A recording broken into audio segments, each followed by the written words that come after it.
I think we're live. Am I early? I feel like I might be a few seconds early. Everything sound okay? The guitar, the voice. Voice is good. Guitar okay.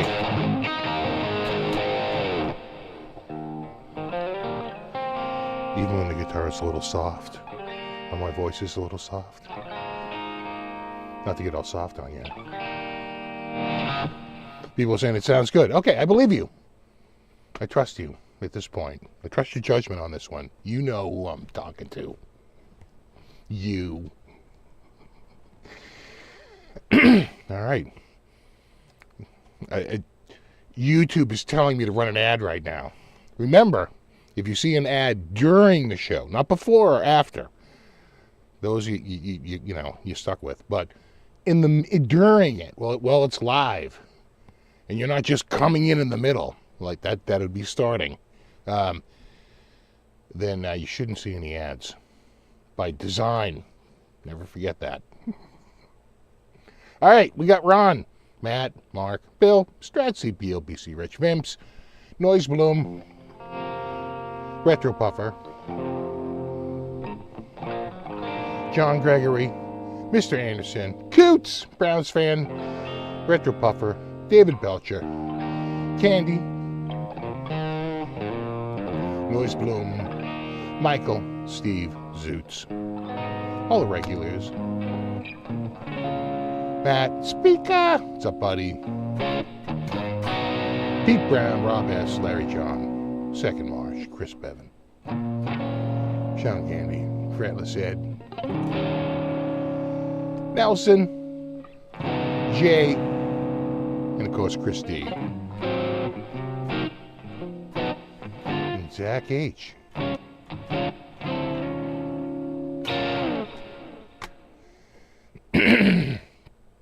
Bill, keep watching that John 5 video. It's good. I have what I call a John 5 guitar, which is a guitar set to down a whole step with a Floyd Rose on it. That's my John 5 guitar. What's up, Papa Blue? Blackjack guitar. Scott Ferguson. BL.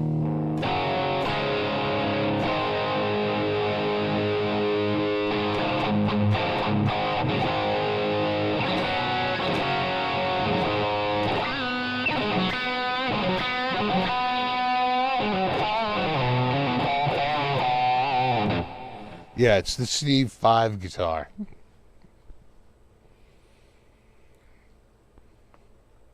Maybe like 4.3. It's the Steve 4.3 guitar.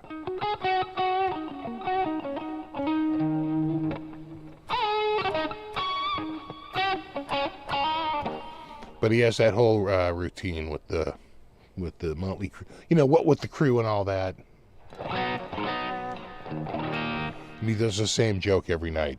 And the same medley every night. People get bummed when they watch YouTube and they see the show and it's like, well, that's pretty much what Van Halen was. Like almost down to the friggin' sentence. Because I saw 2 shows on the same tour and it was the identical show. They get a showdown. It's a show, people. It's pretty much like a play, but mostly music. But there are lines.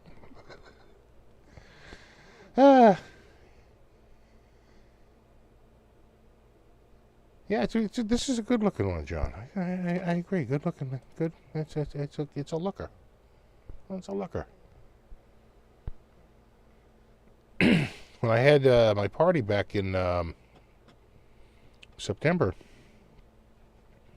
I brought it outside to show some of the guys. I have to say, out in the sun, it really looked good. I was like, damn. That's a good looking guitar right there. Exactly the Steve 4.3 signature model. What's up, Ambrose?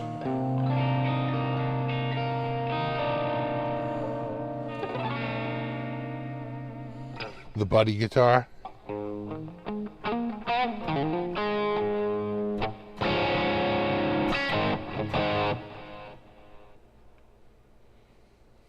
buddy.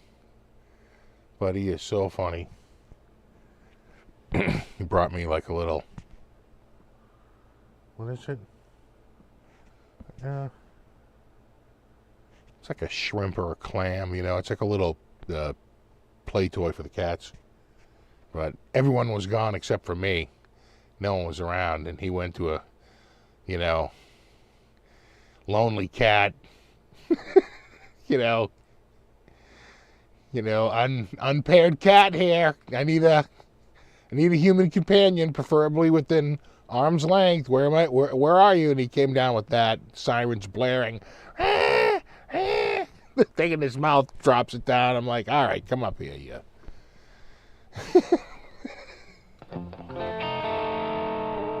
What's up, Richard? Super lead. I know any candle box? I do not. At least that I know of. Now, sometimes you just know a riff because you heard it in your head. Then you play it, you know, like a...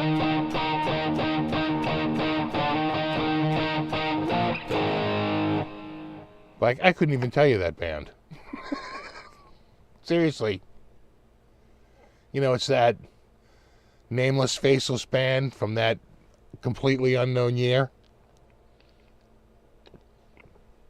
What you do, you because you hear a melody and you know it, you hear it, and sometimes you're just fooling around on the guitar and you go,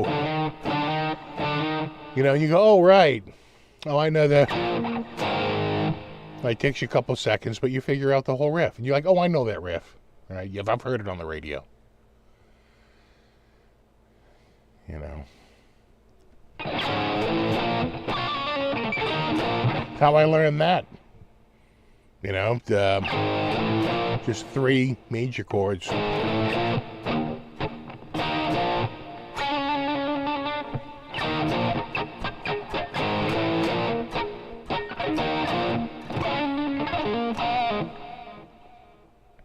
$50,000 double neck. Should I get it? Oh, look, Vimps is already contributing. Well, he says it's the Kitty Treats Fund, but it's probably going to go to a $50,000 double neck. It's funny because when it came out and then I saw it, I was like, we can call it up here. When it came out and I saw it, I was like, well, this is going to be expensive, right? I mean, obviously. You just know it. It's a limited edition. It's a collector's edition. Thank you, Vimps.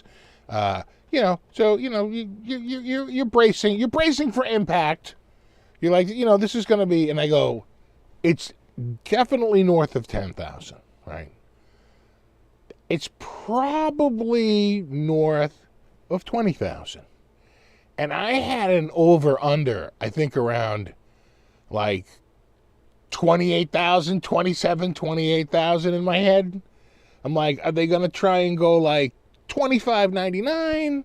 Are they going to go $29.99? Right? That's where I was sort of maxing out at, like not knowing that they had previously sold the guitar for 50 grand.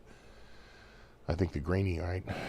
So I was like, all right, well, let's see. And they did not disappoint. It's 49K. But you know, if you have to ask.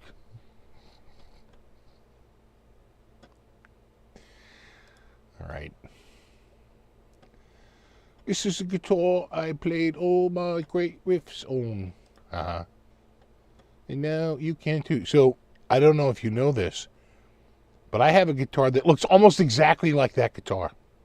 I almost played it tonight. I almost did, but I hadn't taken it out of the case in a while.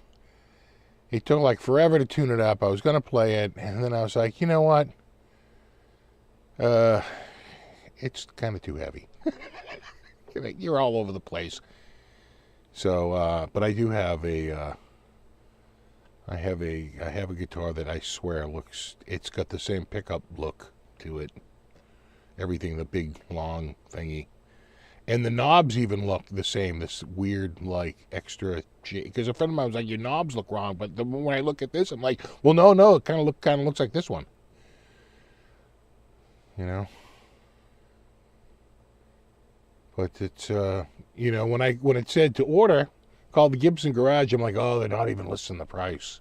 Oh, I'm way wrong. I'm way off on my 20 cent. I swear to God, as soon as I saw that, I was like, oh, you're way off, dude. You're way, this is like way off. And I wasn't wrong. It was practically double. It was freaking 50 grand instead of I had an over under at like 28. And it was decidedly over. But you know, it's a limited edition. If that makes you feel any better. And extensive case candy, right? This is the equivalent of when you bought that Led Zeppelin box set for like whatever it was, right? It came with a whole bunch of, you know, stuff. Box candy. You know who did a great send up on that was Portlandia. He got the B-52's box set, and it came with like a little wig of like one of the women. He's like, oh, it's like her wig from like the 81 year. Like, so again, well, you know, for some people, collectors really, the case candy means a lot. Case candy, you know, case candy's a thing.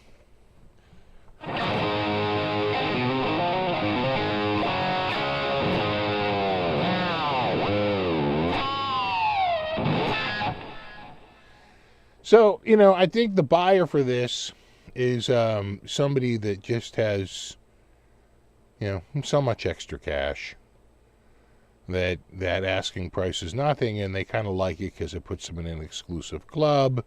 It's a little bit of a, you know, a dick swing when you know, owning something like that. You're hoping it's going to appreciate in value, and you know what? It very well could. Without a doubt, especially, you know, Jimmy Page isn't getting any younger. You know, at some point, you know, if you're a long-term collector, he may pass away, might make it worth even more money because that tends to happen. It makes collectibles even more collectible, and it's signed, right? Which would, you know, boost its value. Anyway. I do not have that kind of cash. The one I bought was $49,700 cheaper. That's it's quite a precipitous drop.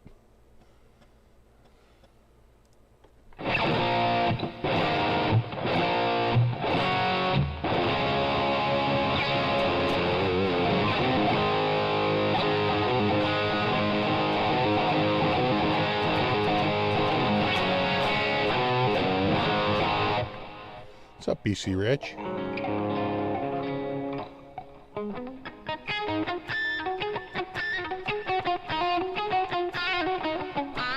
Right, does Jimmy Page deliver it to my house? I know, for that kind of money, I want dinner with the dude. I mean, come on. Make it an experience.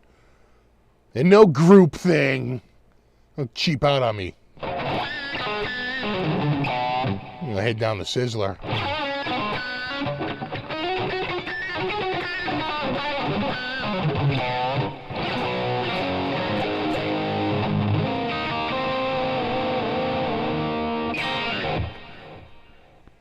Yeah, I know. It Bill, to be honest, I don't think it'll ever hang on a wall. That's an expensive, like, vault occupier, right? Or, right, some locked room. It's going to be on a rack. It's going to be on some friggin' steel rack with a whole bunch of other friggin' old guitars. When someone's, like, warehouse of collectible guitars. I'll bet less than 10% actually will play it. I'll give it like a 90% are going to buy it merely a speculation, just to collect it. And just like I bought a ridiculously expensive watch, I'm going to buy a ridiculously expensive guitar, and hopefully it's going to be worth a lot more money. Like my crypto. My crypto's on the friggin' mat. You know what? It's so funny. So my crypto tanked, right? I had about $2,000 in crypto, and it got down to about $650, right? That's quite a drop, from $2,000. And but it was spread out over about like 30 coins, and $20 here, $20 there. Hey, a little bit of this, a little bit of that, I threw a couple of shillings on every pony, right? One of those nags has got to come in. And so when it got really low, I said, you know what, I think I want to cash out. But of course, by then, the government had stepped in and wouldn't allow them to hold like U.S. dollars, because then you're like a bank and you have to like follow like banking rules, which they weren't ready to do. So they couldn't keep a cash balance. So what I wound up doing was converting everything to the most tradable coin, which is Bitcoin, and moving it out, because you can move Bitcoin, no problem at all. Converted everything to Bitcoin and got it the hell out of there, and converted it and sent it over to this other place I was had a few coins, and just consolidated everything right into one place. And then, of course, as soon as I did that, now they couldn't cash me out, because they were like, cash me outside. And I was like, oh, damn, this is going to suck. So it was still in like Bitcoin, and I think it went in at about $630. It dropped down to like $570. It almost hit 1,800 the other day. It got like up to 1,790. I was like, oh, nice recovery, bro. I think I might break even. That's every financial person's dream. God, can we just break even? And that's my financial strategy. Get back to black.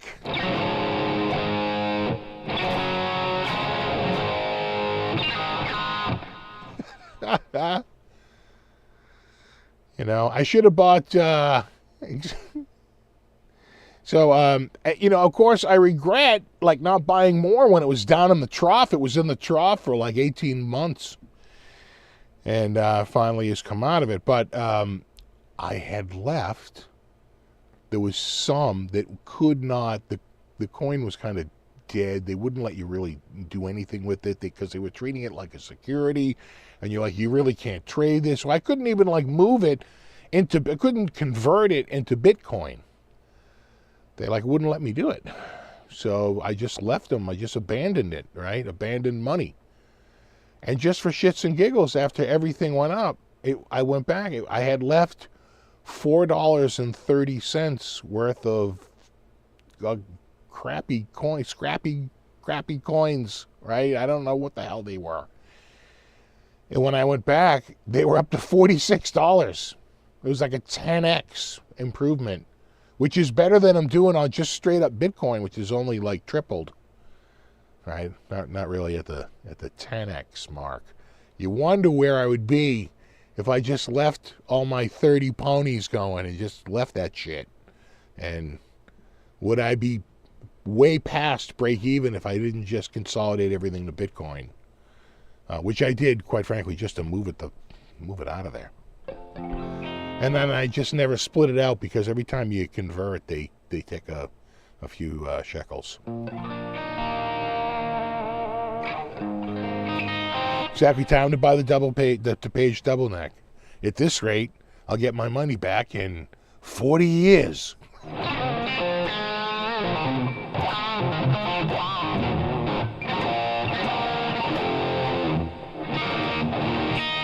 Yeah, if I win the lotto, I'll break even, right?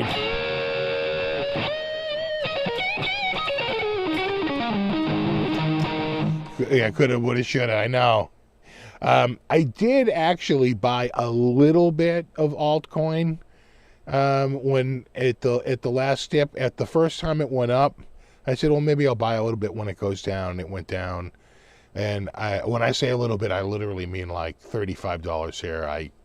I spread about $100 over 3 coins, and those are all way up. I was like, sweet. No, this is that's just grease and oil. I haven't showered, so that's what happens when a brush goes through my hair, and I don't have the poofy wisps of a freshly shampooed coif.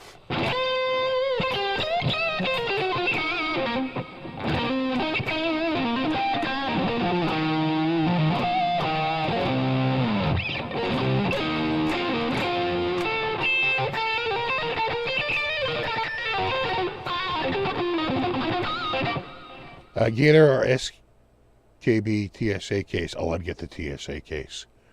So, you know who had, is that the one with the rollers? You know who had one of those was Steve Stein, because he brought his guitar. He didn't realize he was being sponsored by Ibanez, and he wanted to bring his Ibanez guitar. When he got there, he's like, oh my God, Ibanez is like literally the sponsor. So I didn't even have to bring this. And he brought his, and this, it's got roller wheels on one end.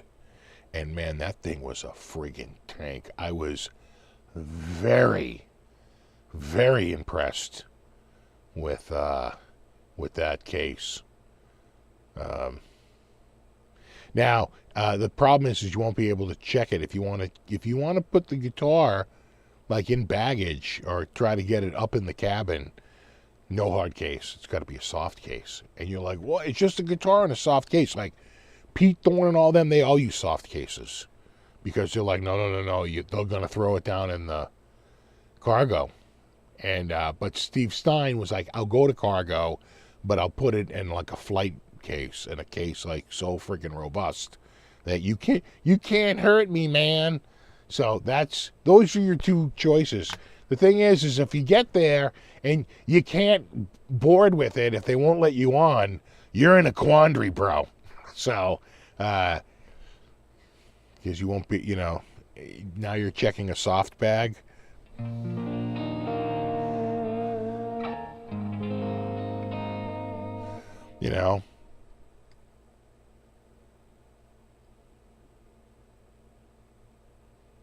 Just put me your money in a bank CD. You can get about 4% now.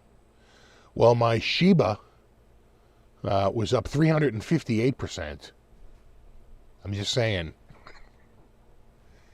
Those are the kind of wacky numbers that you can get in the goofy world of don't be holding it last.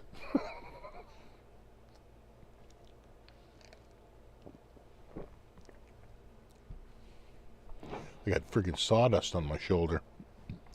I was out working in the garage, in my car hole.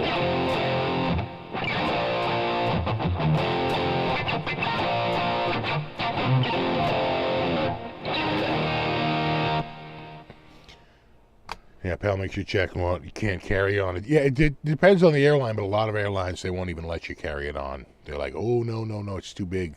It's too big for the cabin. Some of those guys know tricks. They go, oh, can't you put it in like the, like the accommodation stall? Like they have, some of them like really know like all the little lingo. Don't you have because some of them do, there's almost like an extra storage in the plane where they can put it like up in the cabin, but like not in the overhead.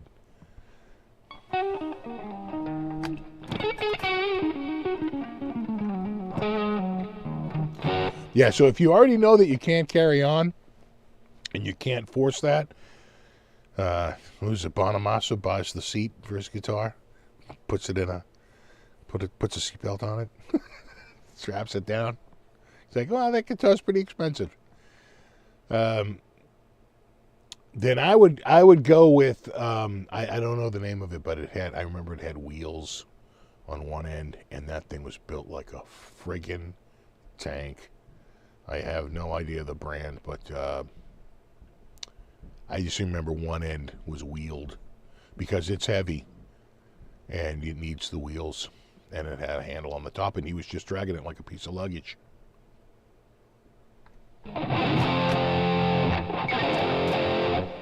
Yeah, daylight savings. We're in it now. It's dark out now, but it was still a tiny bit light out when I started tonight.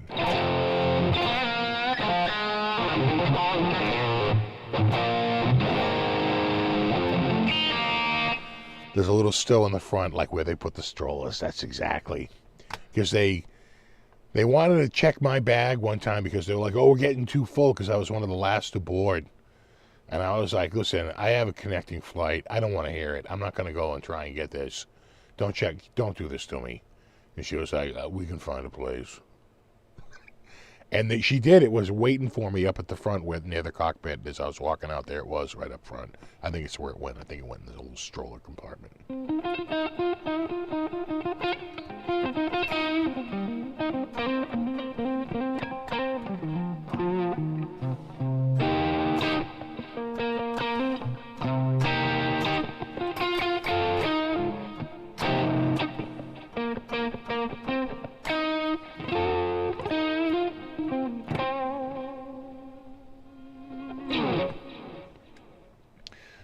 Is the guitar too loud? No, I think it's okay.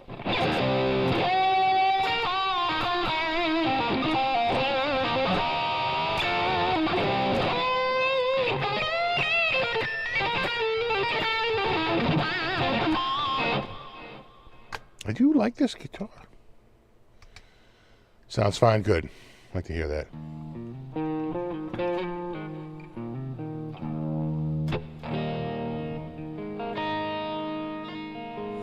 Sounds is right. If it's too loud, you're too old. I agree.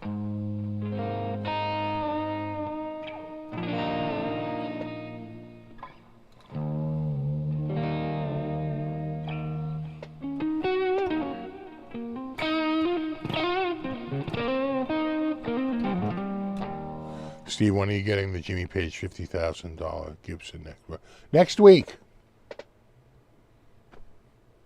But it's going to take a commitment, a financial commitment by you. Keep that chat money a flowing. Could happen. We're already $9.99 on the way there. Just saying. Now, it might look a little different, but trust me, it'll be the same, sure.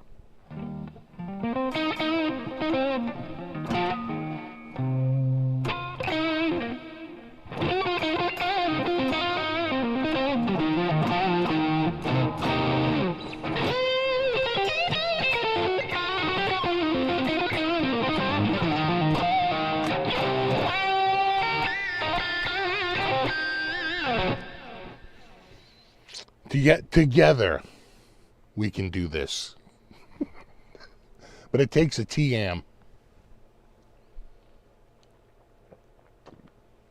I'm going to have to do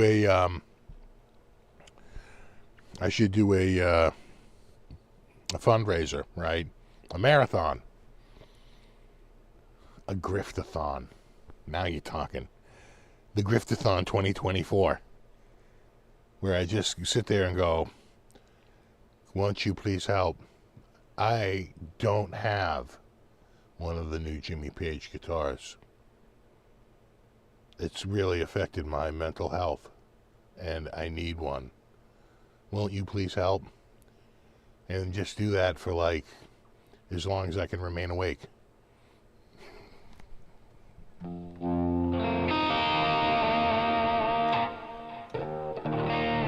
Exactly. Show a few sad puppies.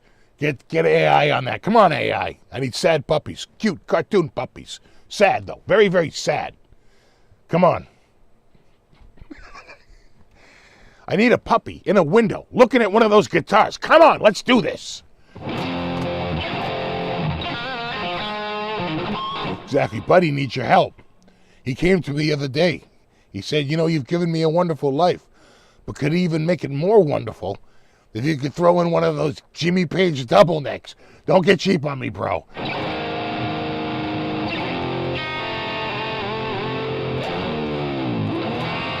So the naming rights to the trailer. Oh my God.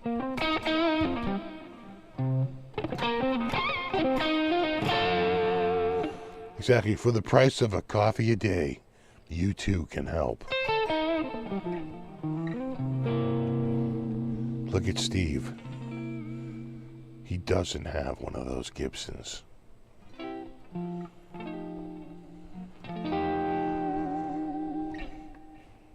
Can you imagine? It's the worst thing to ever happen to anyone ever. Won't you please help? Exactly. You want more Gibsons? Sure, we all do. Oh, dude, I got him. Don't make me Dumbledore all the Sally Struthers friggin' infomercials. Happy birthday.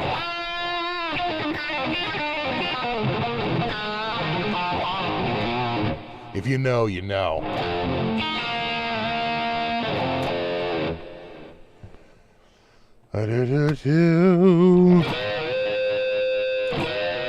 Exactly. Exactly. Cue the Sarah McLachlan song.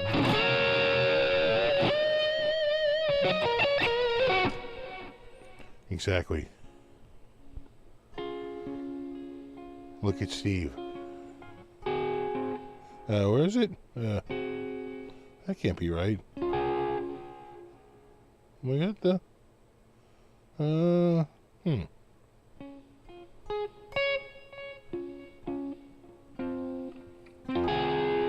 Yeah.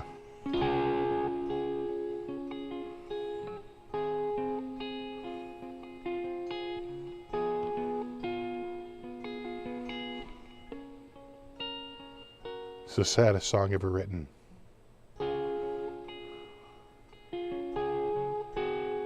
Yeah, see what's going on there? Oh.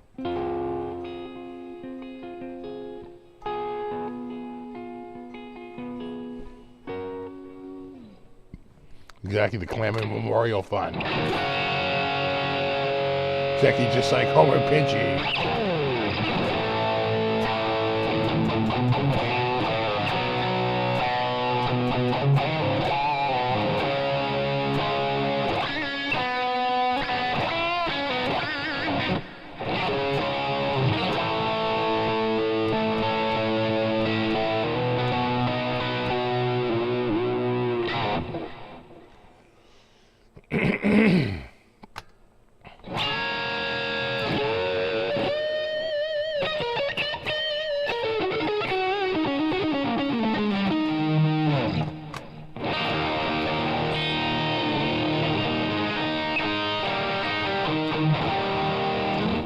Someone made a guitar from pine that never stayed in tune. What one would use pine for the neck? That'd be stupid to use maple, but this pine bodies, I have a telly with a pine body. Stays in perfect tune. But you need a stronger wood for the neck like maple.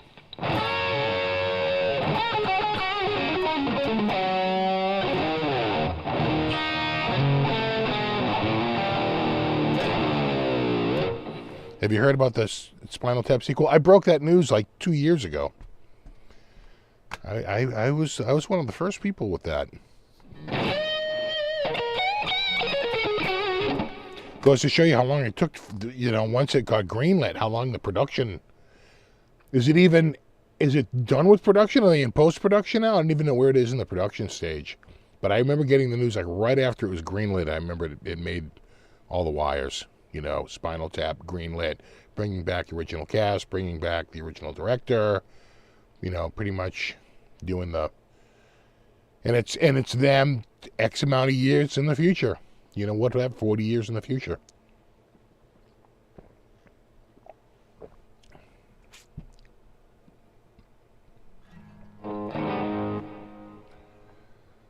I saw Spinal Tap.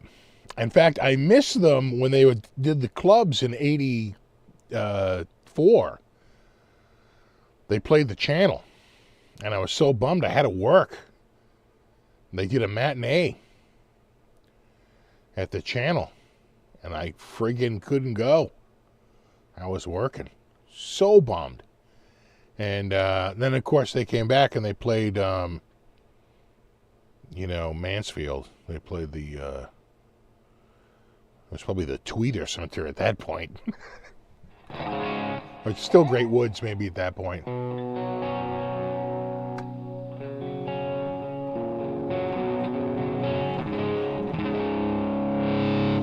What does my double neck weigh? I think 13 pounds.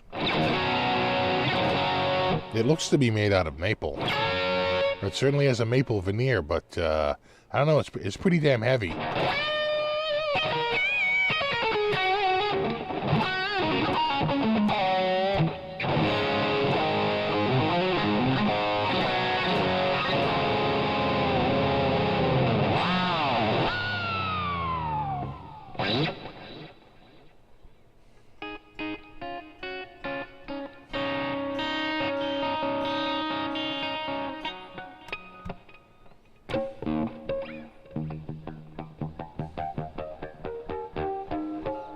So let's talk about, there was some other stuff this week.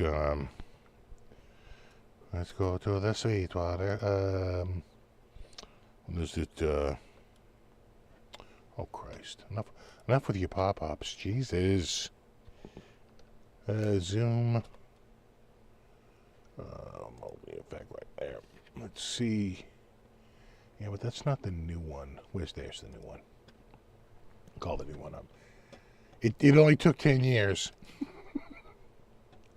But they finally updated the Zoom MS-70 CDR to the MS-70 CDR Plus. And, much better, 10 years of technology change. And you get, better screen and, way more, let me see here. Can we go to, I go to Sweetwater.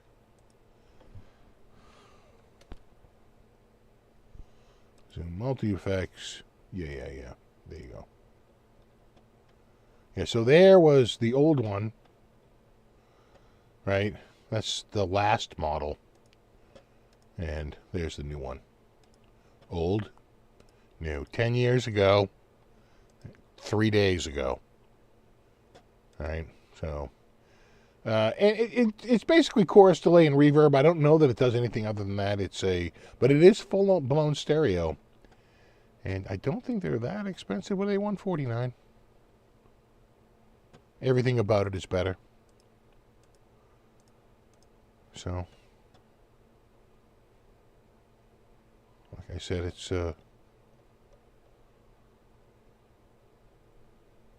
just a straight up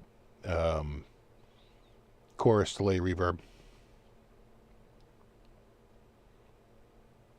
Not bad. And what was the other thing? Oh, right, hold on. I'll call it up. A Katana Go. Yeah, right there. Hold on. Right there. Katana Go. Go. Seemed pretty good. They swore it wasn't stereo, but it sounded like it was stereo.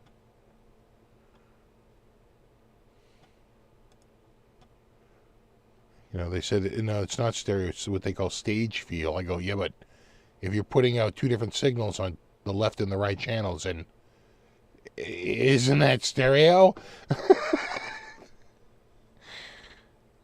It's, I don't know. Especially if you're going on headphones. Isn't that by definition a stereo signal? Two different amplifiers, one for the left ear and one for the right ear? No? Again, they were saying it wasn't stereo, but what I heard sounded pretty damn stereo. So I don't know.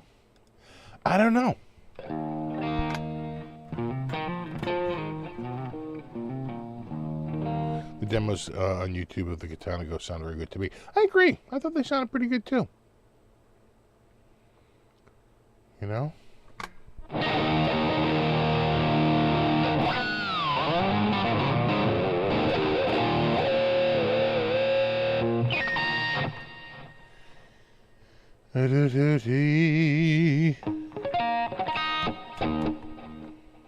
You know, the Katana, when they came out, people didn't know what to make of it, but their Katana amp series has done very well. I have one. I think it sounds awesome. So it was just a matter of time before they did a pocket style.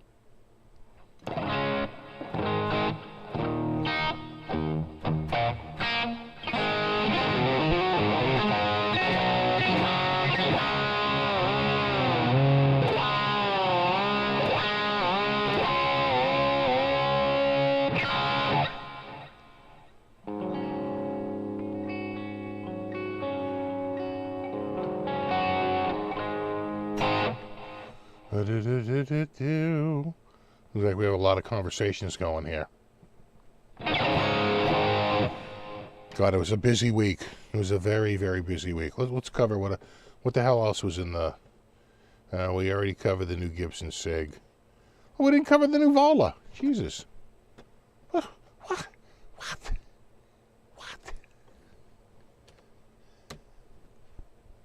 Yeah. Here we go. New Keene machine. So if you don't know about the Keene machine has been around, for a couple of years now. But it was always USA Custom Shop, and it was a neck through.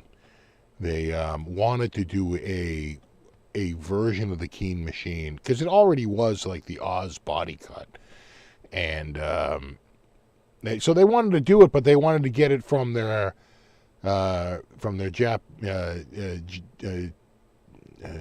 factory in Japan, the the Dynagaki, and so to do that, they wanted to do a bolt-on instead of a neck through. So they did, and they came out with the Oz Keene machine, which has got the Fishmans and the Godot Floyd, which is what I got here, and ebony fretboard, and the inlays are luminescent and glow in the dark. They're like Illuma inlays. And I think it's all Godot hardware.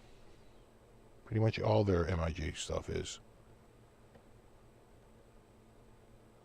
I got a chance to check it out at NAMM. It's like the worst kept secret.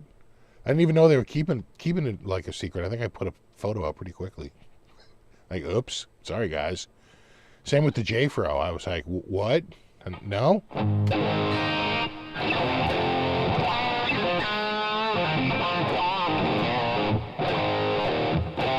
The Jay-Z Fro.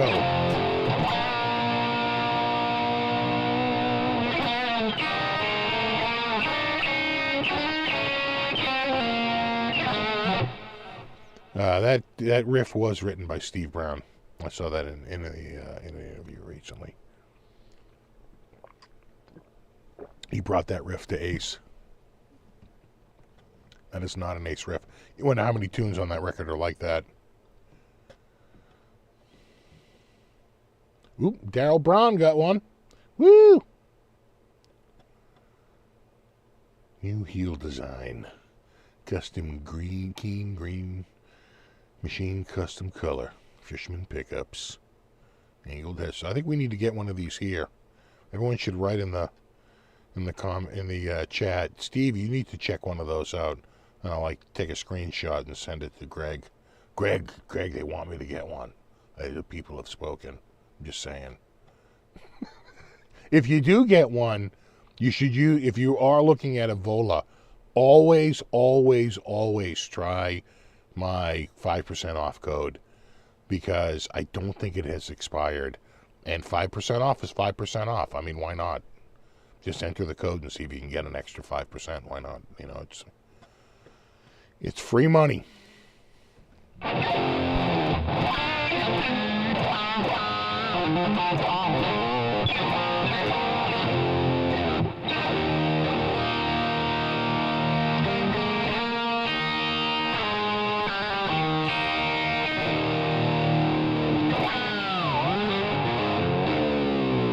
Exactly. $20 is $20. $5 is $5.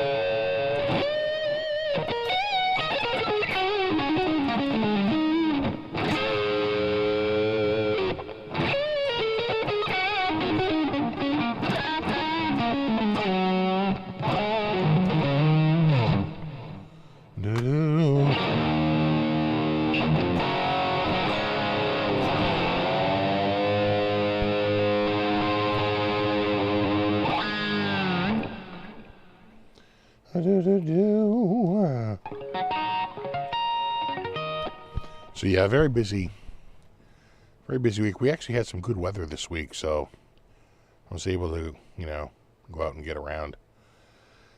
And you know what? I had a bunch of leftover scrap wood. I think I might have taken a picture of it. A bunch of scrap wood left over from the fence build and some other build. And so I tried to put it to work to build a little bit of shelving, with the leftover wood. I think I took a photo. Did I take a photo? No, maybe not.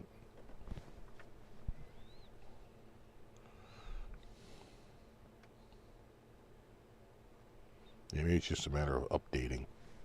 Hold on. There it goes. Yeah, right there.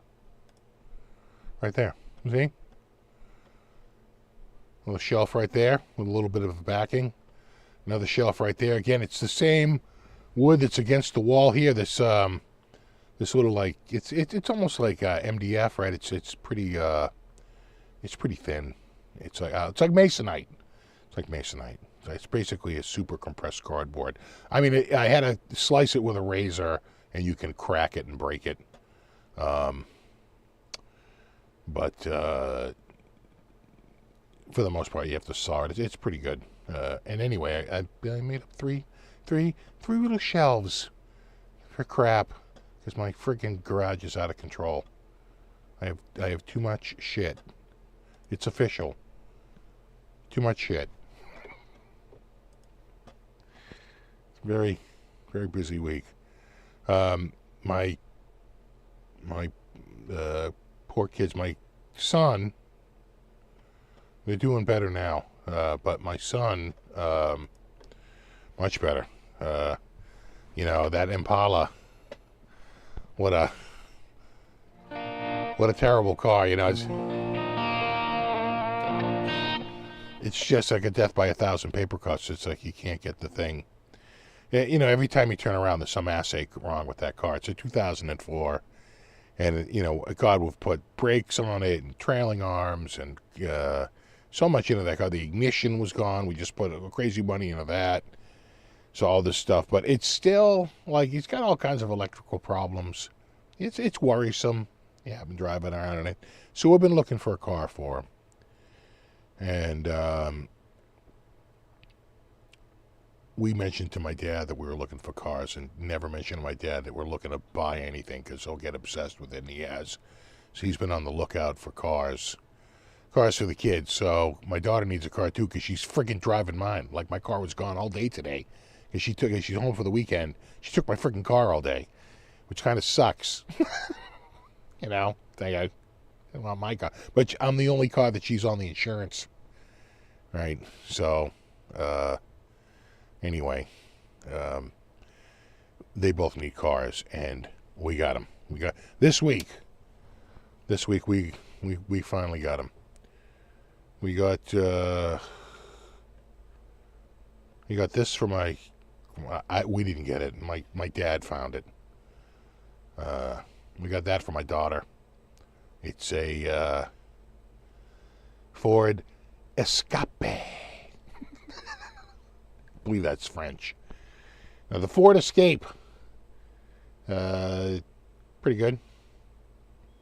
Very low miles, way under 100,000, and it's cute and it's small and it's good, and it's plenty for what she needs. We don't need super duper cars. My son lucked out.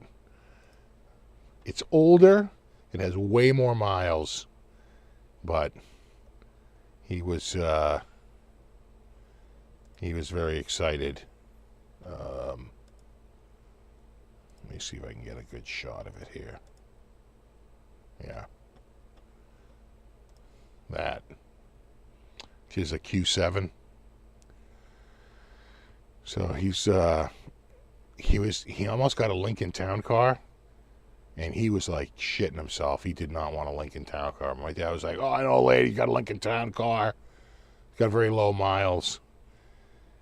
This was cheaper than the Ford because it's in rougher condition than that Ford. It looks good, but it's in rougher shape. Trust me on this. Trust me, it's in rougher shape. It's got way more miles, and you know, you can run it through a car wash, but it needs work, and they're going to do the work. It'll be done by the time we get it. But yeah, and my dad's on it because he's all like, he knows what needs to be done, and so he's on top of it. Anyway, that was ridiculous. That was so much cheaper than that friggin' Ford. It's crazy. You know? Of course, I see that Audi. I'm like, well, why doesn't he take my car and I'll just take this one? But no, that's a total douche move. I couldn't do that. So it's so funny because he was getting worried that he was going to get stuck with this Lincoln Town Car. I think a 2002, which is a kind of a rounded look. It's not bad. It's kind of a living room on wheels, and he was kind of bummed, right? And then. My dad rolled up, my dad called me and he's like, hey, I got a car to show you. You there right now? I said, yeah. He goes, all right, I'll be right there. All right. And he rolls up in that, and I went out. I said, oh, he's going to like this. So I call him. And I go, hey, look out the front window. What do you think about this? And I had him go, oh, wow. I go, get down here and take a look at it. And he goes, all right. So he came down, and we were pointing out everything that was wrong with it. And he was, I don't care. No, that's fine. I don't even need that. It's like, no, you do, and we're going to get it fixed. You can't, it doesn't work like that.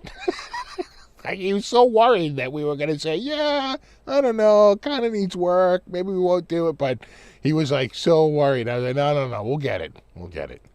Like I said, it was cheaper than the friggin' Ford. By thousands of dollars. I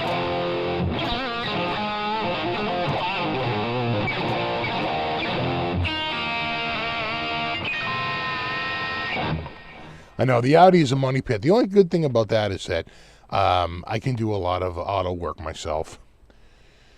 And you can get a lot of, you can get a lot of parts off of friggin' Amazon now.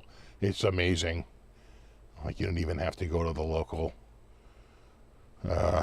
parts dealer. There's so many Chinese,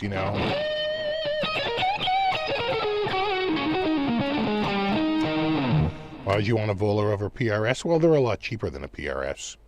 You can get you can get a made in America Vola that's kind of pricey. But if you got a made in Japan Vola, they max out around $1,500, $1,600. That's where PRS starts.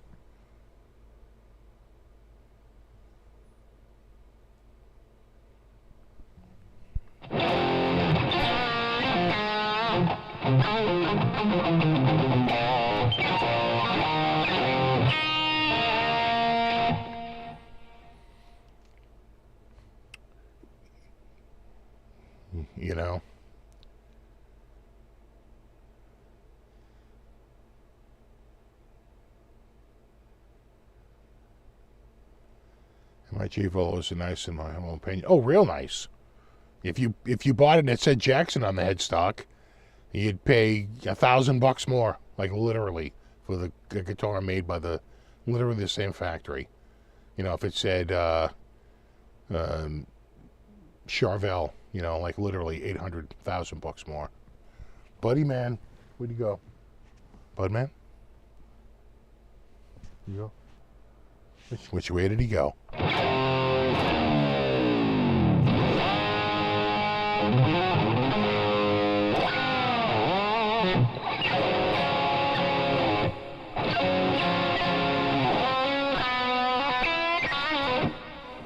colors are top notch. I got a Discontinued Origin series. Yeah, they were. In fact, you can get some good deals. They opened up a reverb shop, and they're blowing out like, you know, B stock, leftover stock. You can get some good deals on there. Some of them are a little beat up.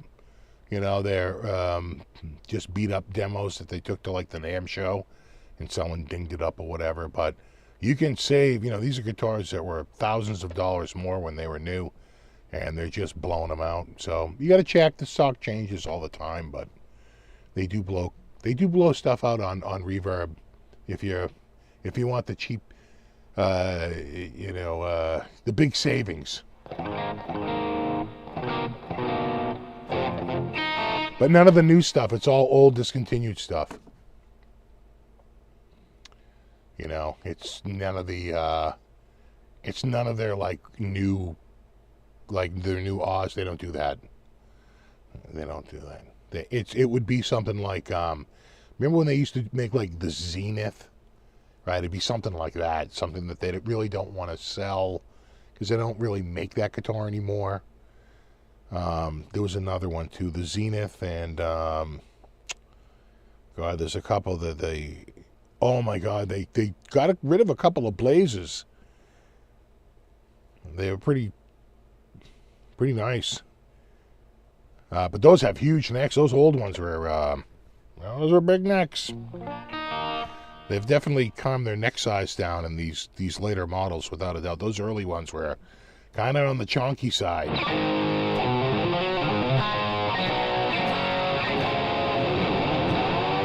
5-minute warning. Dude, daylight savings, bro.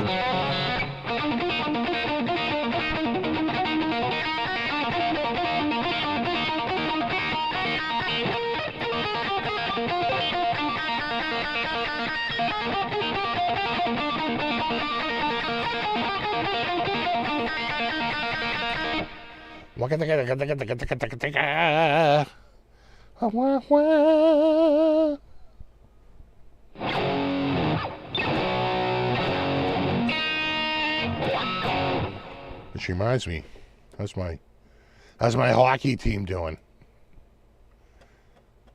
Are they up by 3 only to lose in an overtime? That sounds like them. In the last 3 minutes, it was, 3-1, up 3-2, up 3-3. We're going to overtime, and they lost. Although we won in overtime recently, but all tied up 1-1 in the end of the first.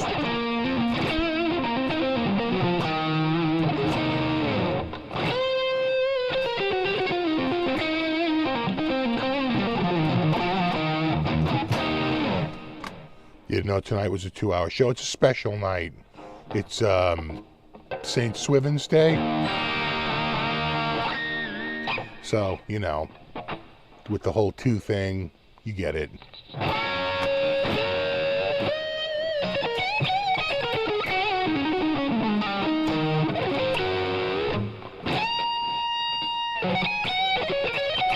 It's exactly St. Albans Day. Damn, I missed so close.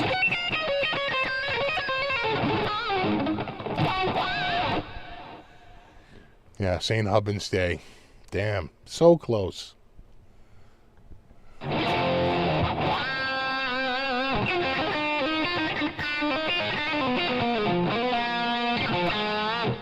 What brand gauge of strings these days? I've been mainly using the Ernie balls. Those are the regular slinkies. Use those in the super slinkies. I tell you though, I've been sort of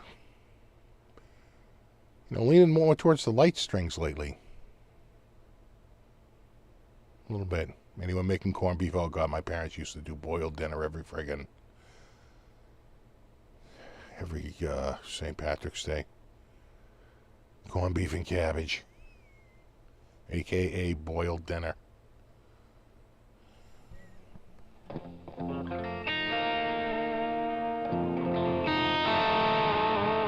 Yeah, the super slinkies are 9s and the regular slinkies are 10s.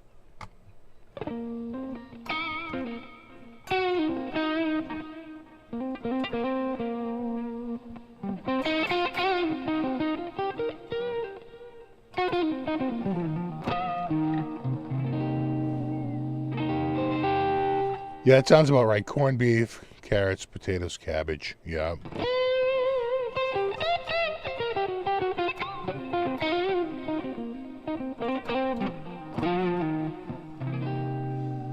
Get out the spicy mustard.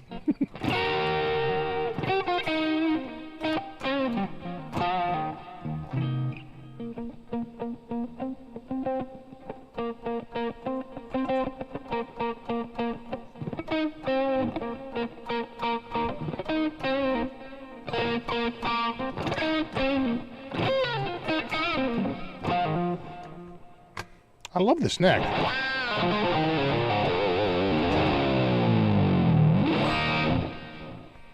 And I forgot about how much I love Floyd Rose's.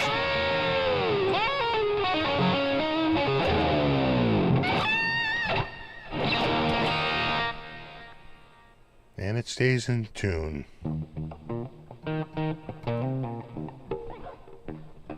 You have 9s on everything? Yeah. I've been leaning that way.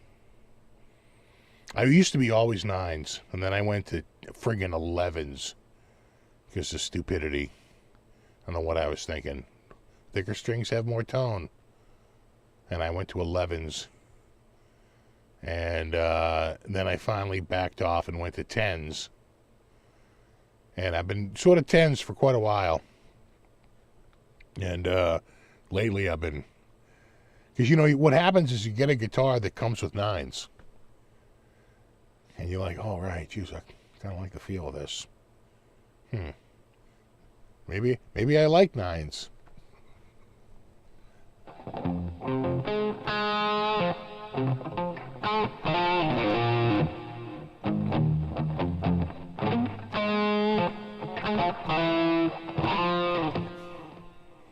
So close. So close.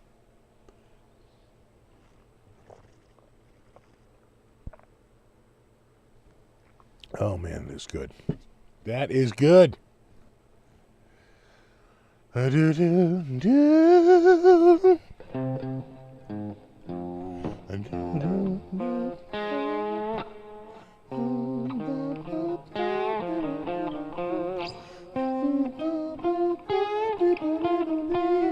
was doing an octave above.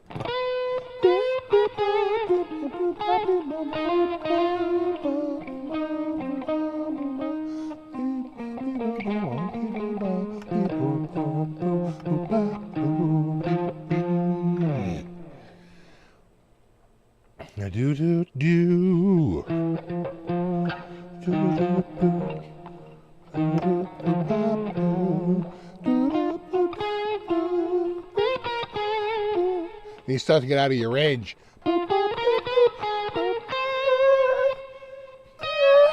Now I can't, I'm out. Even theirs out.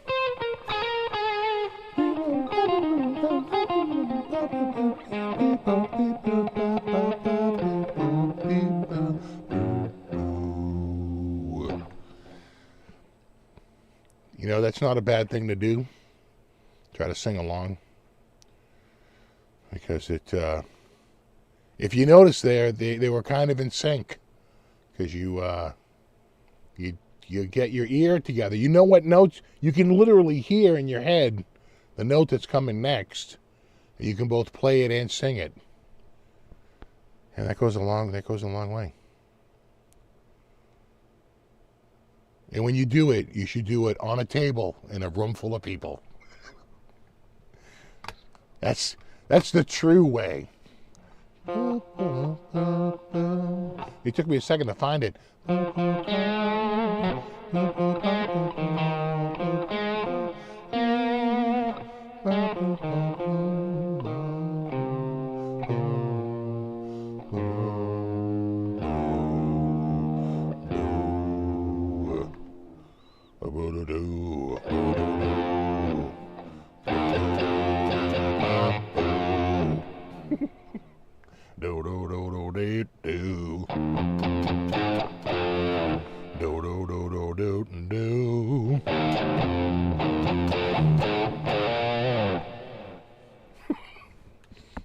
Doesn't hurt to do that once in a while. Yeah, no, Phil X has that down pat. Sure. I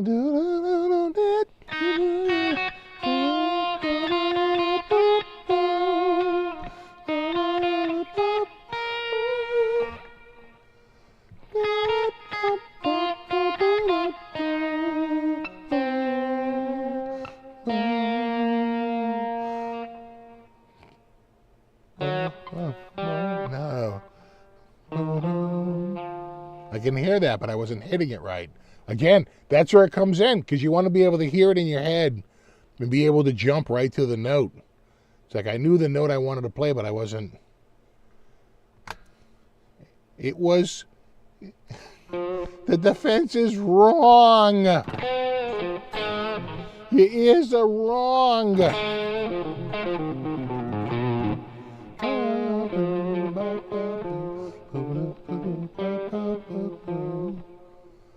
What's up, Steven?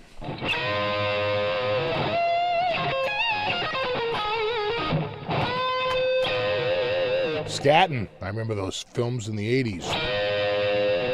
We're talking about the same thing.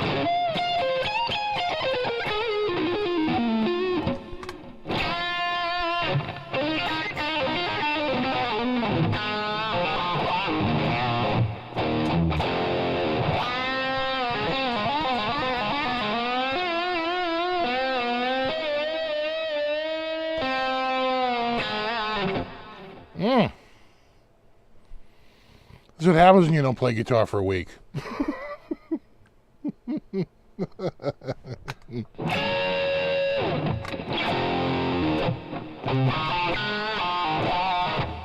What's up, Green Meanie? What's up, Daryl? Rock and Rob, we were just wondering where you were. Is this a new Vola? No, I've had this Vola a few years now. I think I got this one. This might be my first Vola. To be honest, I think this is the first one. The OG. And I got it after NAMM, so the NAMM show was still happening. So I think that was 2019.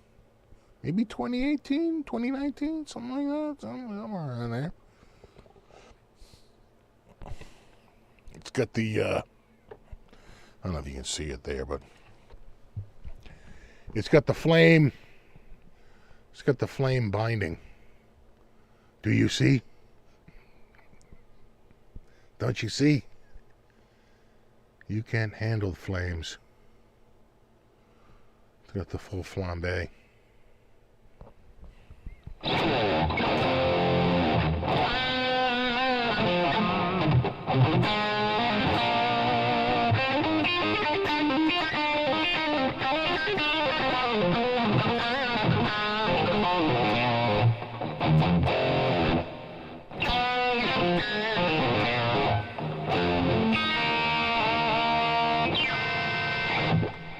Do do do.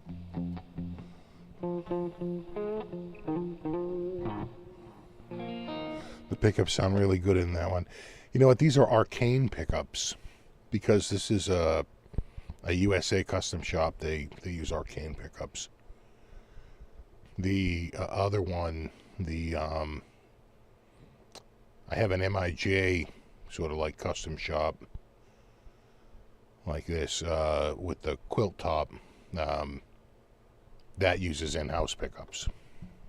But these are arcane pickups, which is, I think that's what Phil X uses, right?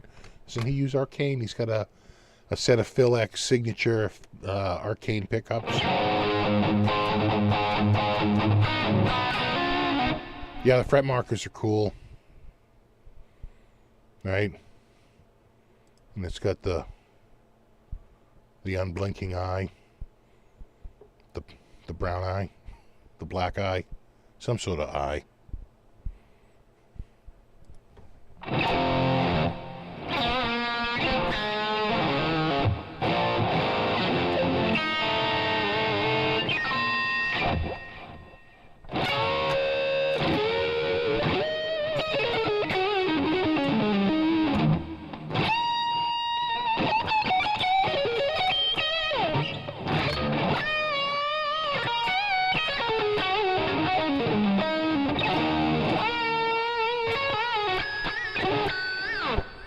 It's a Floyd original. It's a Godo.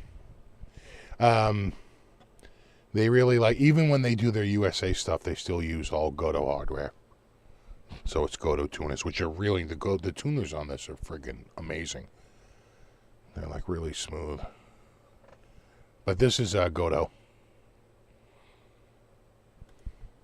Which I like. Again, very smooth. The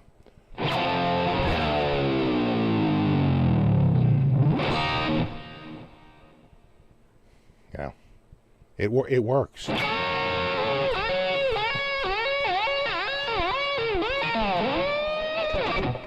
Love the color. Looks better than typical color. You know, it's kind of like a little faded, I think. You know, someone mentioned that. They're like, it kind of looks a little, almost like a little faded, you know, a little bleachy. And I agree. You know what that said? But I tell you, when I had it out in the sun, it looks different. Man, it popped out in the sun. I was like, oh, damn. It's like, you know, a whole new guitar. Like, I think looking pretty good. Nice sunny day.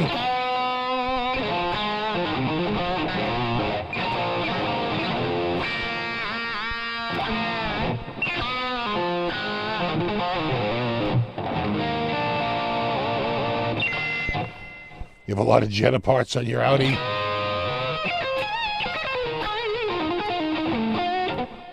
They,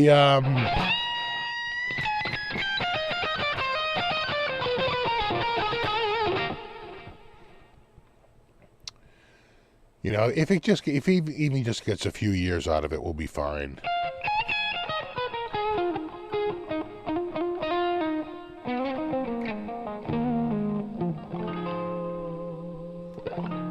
It's the Ford I'm more worried about.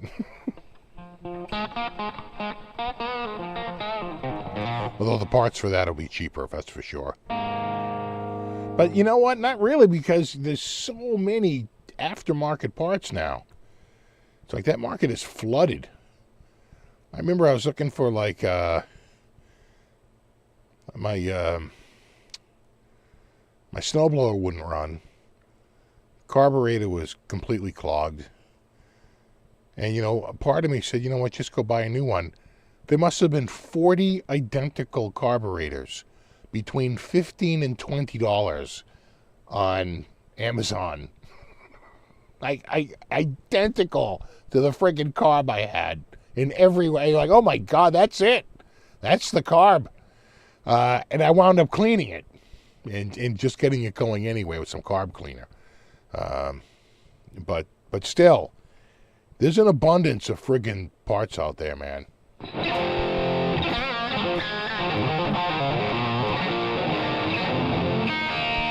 You happy with your son's grades last semester? You know, he didn't like it up at that college he was at. He was up at U Lowell, and he didn't care for it at all. He didn't like his roommate. He didn't like it there.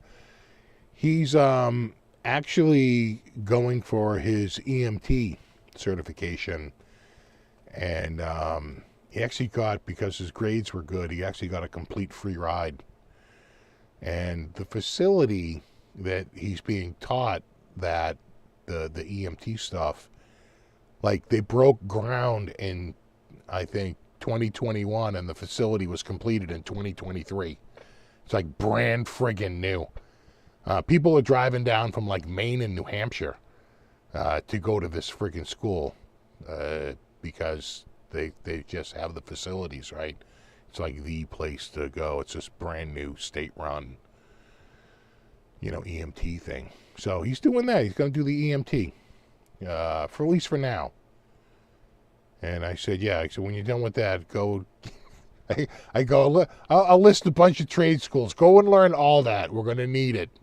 Learn the EMT. We'll go through a whole bunch of stuff. So, you know, it's like he'll figure it out. He'll figure out what he wants to do. Who knows if he'll really do the EMT thing for very long or even at all. But it's occupying him now. It's got him focused. He's kind of into it and he's digging it. And it's like, just do that for now. That way you don't have a wasted semester. Just keep yourself busy. And then he's thinking about going to maybe the, I think there's a shortage of pharmacists there's a pharmacological college right near where my daughter goes to school, and he might go there. He could probably get in, and so he might do that. And he doesn't want to be up in Lowell. He'd rather be in Boston, much closer to home than being all the way up in Lowell. Oh, it is state of the art. No, it really is. Even my wife was like, she goes, you cannot believe this place. She goes, this is like, it's brand new. She goes, a whole new building, whole new everything.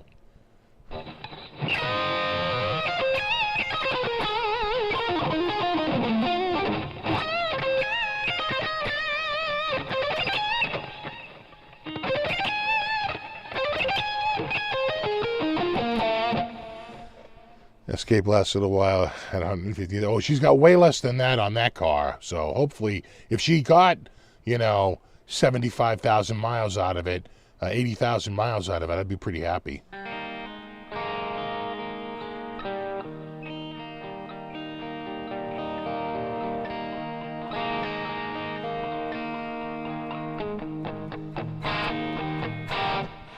Be a welder and make bank? Yeah, you could.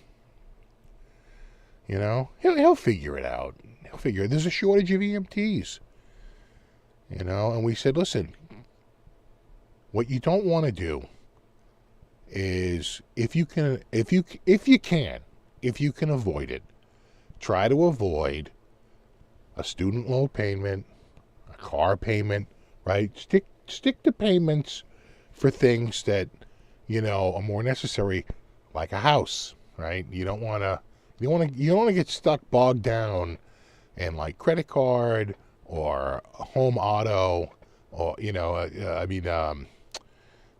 leasing or buying an automobile. I said,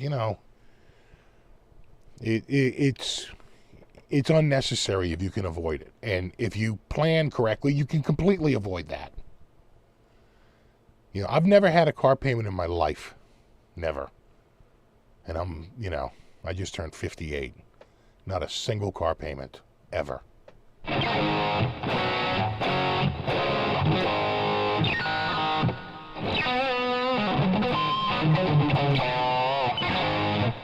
World needs more welders than English majors, yeah. Well, you never, you got, the bottom line, you kind of have to be into what you're doing. I found, quite frankly, the IT stuff to be pretty damn good. I find it fascinating. I just updated the OS on my the Arc OS on my R36S. They came out with another update. They keep pushing out updates. I don't really know any Foo Fighters stuff, no. I don't even really know much Nirvana, for that matter. I stopped learning tunes in the 80s. Yeah, if you can avoid it. My wife said, we've had car payments as a family, but I've never personally taken out a car loan. I try to avoid it if I can. Last time I bought a car, I got a minivan. My sister worked at a dealership. They just took it in on trade. And that car was great.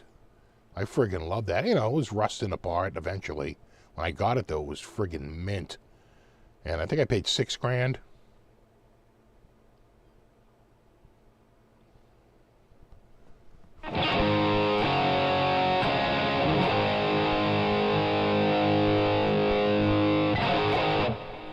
Get a good look at the neck. The flames. Do you see the flames? Oh, the flames, the flame of it all. Do-do. And then we'll do, hold on. Oh. There's the back.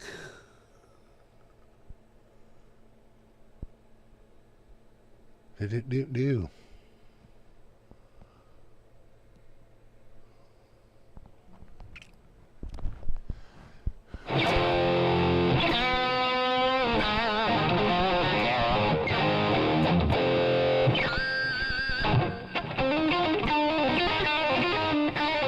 A good one, Solaris Moon.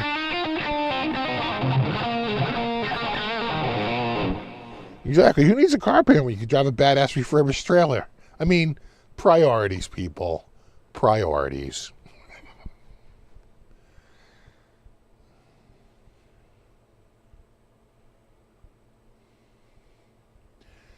Why is Sweetwater Guitar Center out of so many guitars? I don't know. I didn't know it was a shortage like that.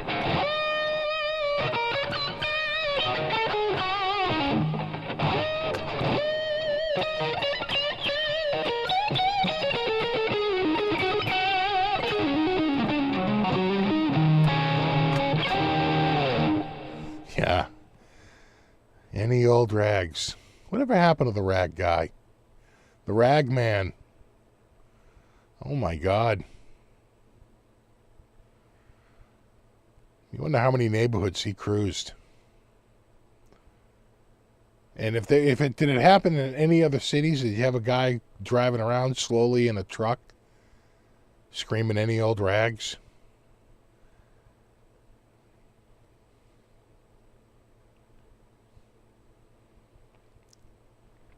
What's the worst car I ever had? I don't know. I've had some pretty bad ones. Whoa, what's the matter, sweetie? Actually, it's cute. This is cutie.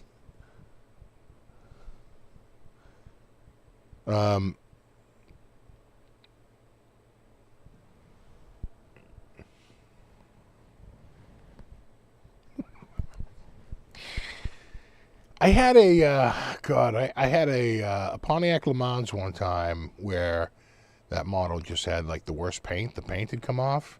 Had an AM radio. It was pretty crappy.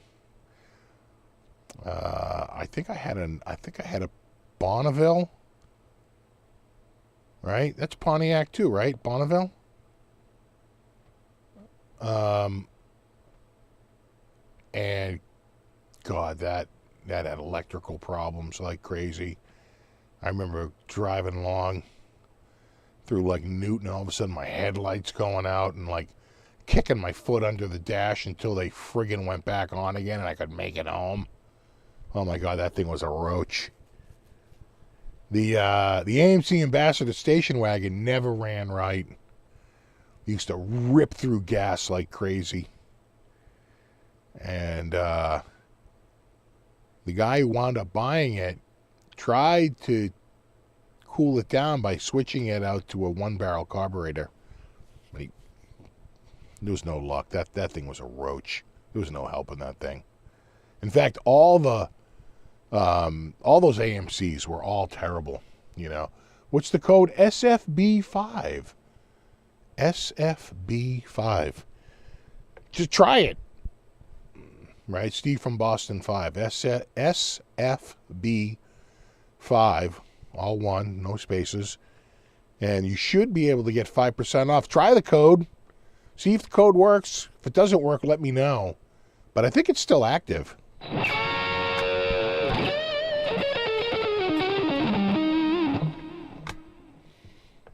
I'm trying to think of other cars. I had the cop car for a while. Oh, God, I had a luck car for a summer. I pretty much burned the clutch out of that thing. That thing was a roach. Oh, God, that was so bad.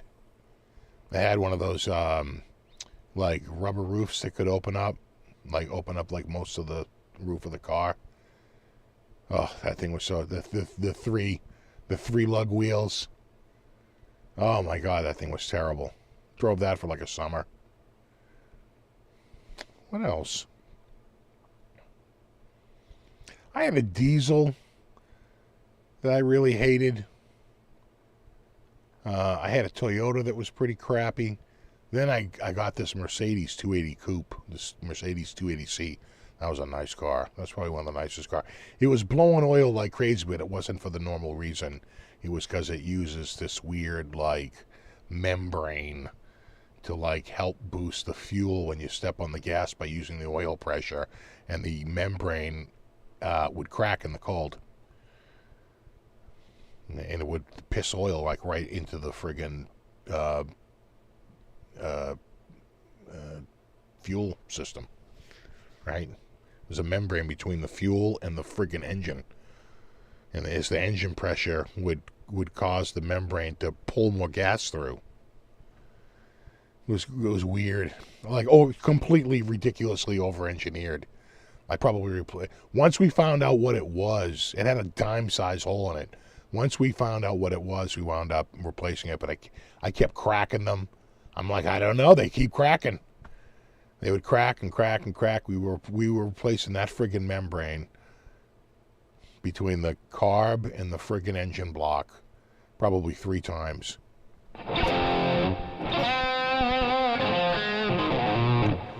What does roach mean? Roach mean it's not good. It's not good, man.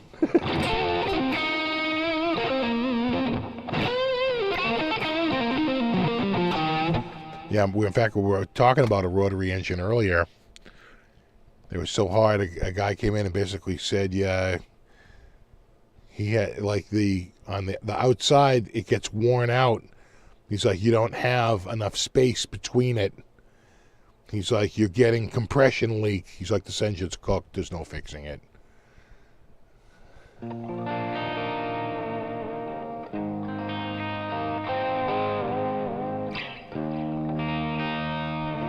What's the worst guitar I've ever had? Probably that Chinese Gem. That one was pretty bad. Like, noticeable, like, off-center, like, routing. Like, the routing isn't in the correct place. They got the strings in the right place because they had to attach the neck and get it going. So eventually they get the pickups and the strings in the right place, but the routing for the bridge is way off. So you can barely fit a piece of paper through on one side, and you could drive a truck through the other side. Yeah, the Chibanez. The Chibanez phlegm.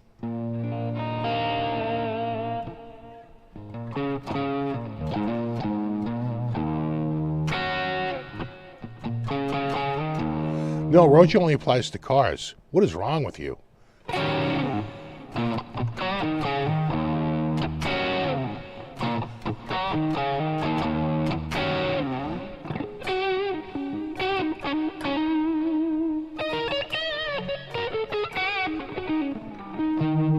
Yeah, the rotary engine. It had worn out like and we had an expert come in and look at it. He's like, there's nothing you can do with this. It's too far. He does a compression test. He's like, too far gone.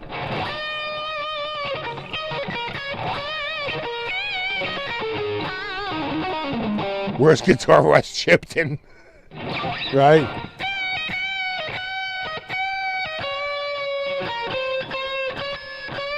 We're looking at you. Dude, I just remember it, right? Rock lick number 3.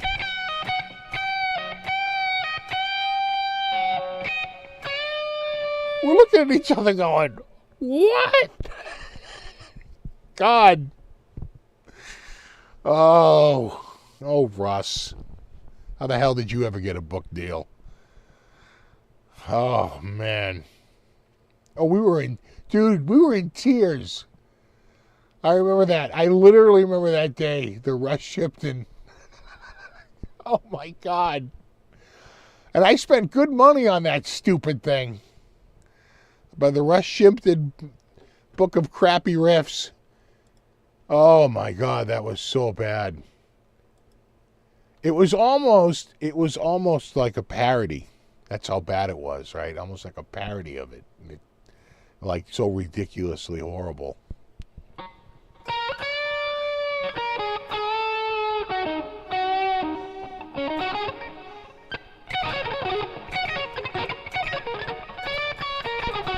Learn lead guitar from Russ Shipton.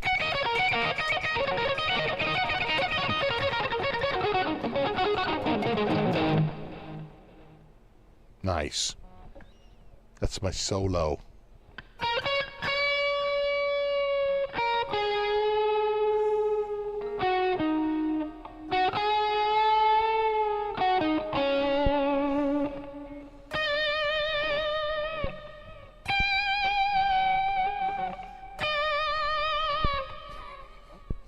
It was like an ice pick to the forehead.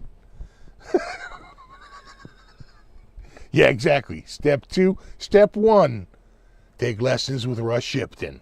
Step 2, record deal. Step 3, huge profits.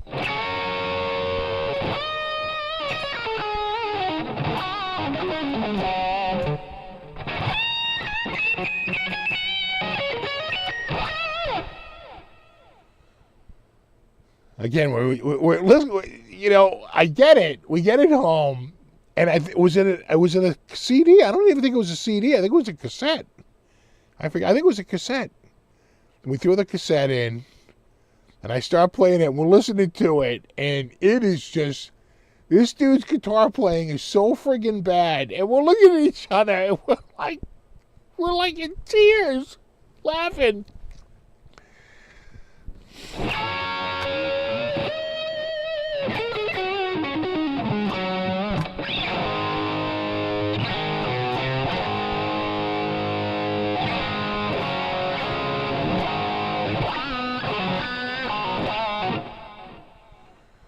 Yeah, God, Russ.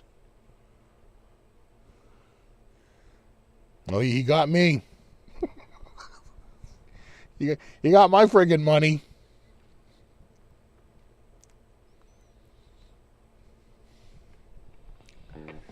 I had the Doug Marks system. You ever hear Doug Marks? You ever hear Doug Marks play guitar?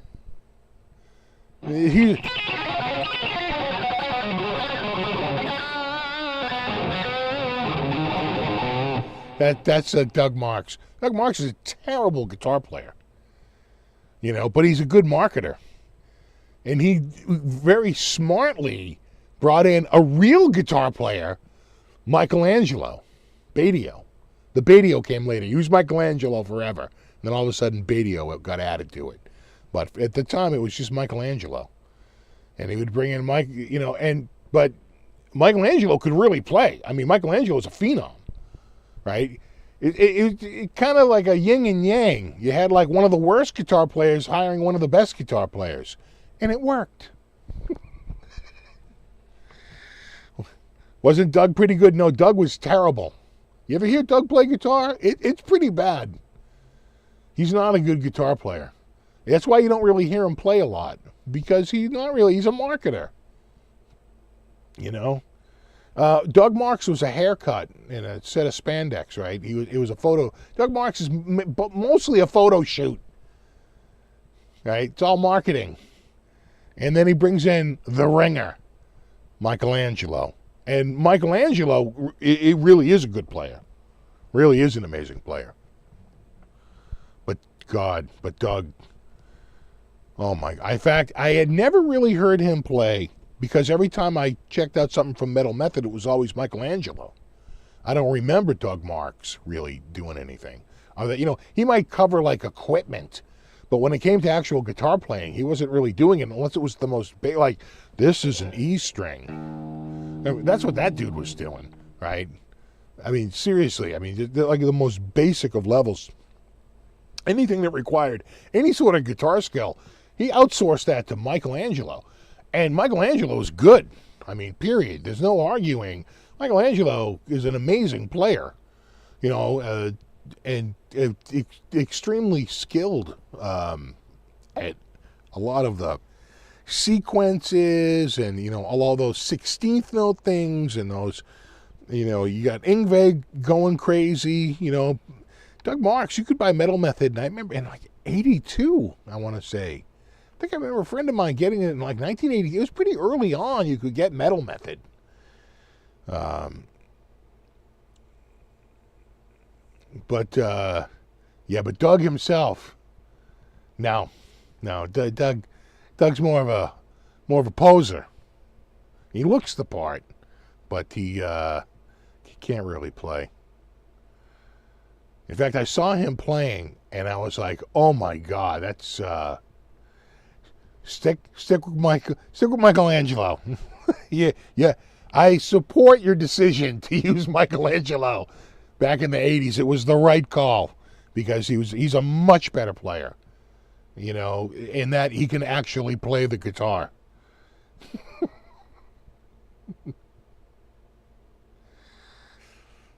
You know, no, Michelangelo is really, you know, a student of the instrument. You know, he devises a lot of, you know, he's just one of those dudes who just, you know, put his time in, and he like would come up with all these like wacky, you know, gimmicks to try to, you know, boost his profile. But at the heart of it, Michelangelo Badio is an amazing guitar player. He really is. There's really no debating that. You know, on a technical level, he's really, really good. I mean, outstanding. And back then, you know, as he's gotten older, your chops aren't quite the same as when you're, you know, younger. Back then, oh my God, he could let loose, and it was just like, holy shit. You know, he gets so fast it almost starts to turn into a gliss, right? Because there's so many notes, your brain can't process them as separate. You know?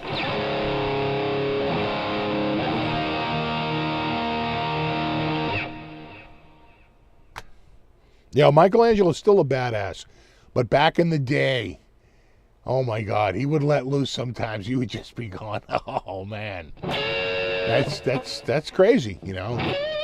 Sean Lane level, you know.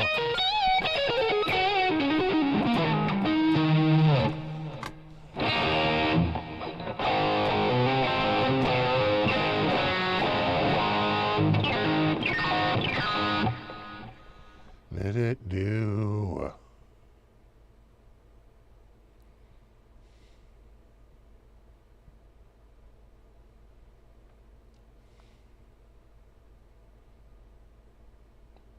Enrico says he had two of Michelangelo Badio's signature sawtooth guitars. Good bang for the buck. I've heard good things about the sawtooth stuff. I've heard good things about the Larry Carlton stuff. Was that Sire? Heard good things about that too. I'm going to be working with another company from NAMM. I think I'm going to be working with Enya. We walked by their booth. They had very modern guitars. I think most of them are carbon fiber. It's like a carbon fiber, and composite is primarily. I think they're going to send me like a carbon fiber or some sort of composite guitar.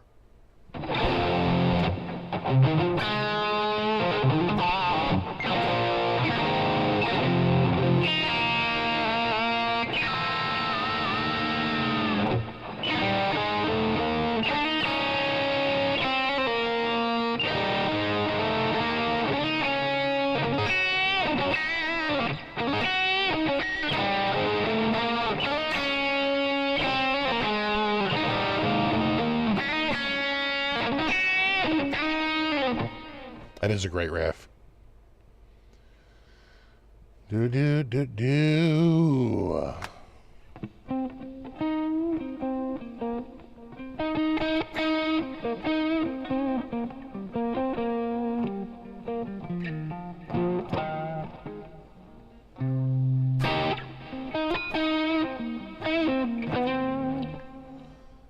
Details about the DAW I'm running through. It's just a standard. You know, I'm not going through a DAW per se, just THU, just some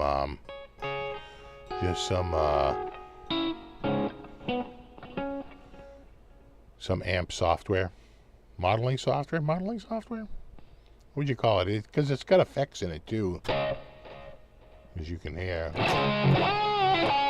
Wait, where's me wah?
Does stay in tune pretty well.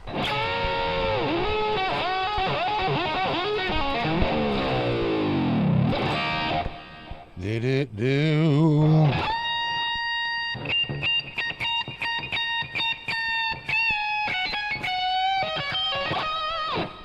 Eddie says, Steve-O, just want to let you know that I'm loving the Vola Oz. Well, there you go, bro. Nothing wrong with an Oz. I got a couple. I love my Vola. I'm playing one right now. This is a Blaze. They don't even make these any longer. I think they felt they were too close to PRS, in body shape. So they're going more with the Oz. And I think they still do the Aries and the Luna and, a few Vasti, plus all the SIG models. But they don't do this particular shape any longer, I don't think, this carve, the Blaze.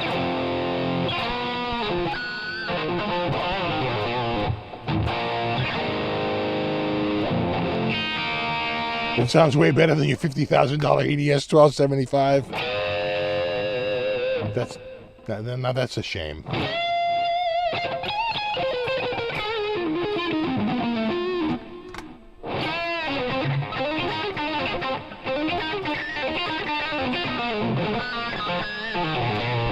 It's blazing nice. They write themselves. He's having an episode.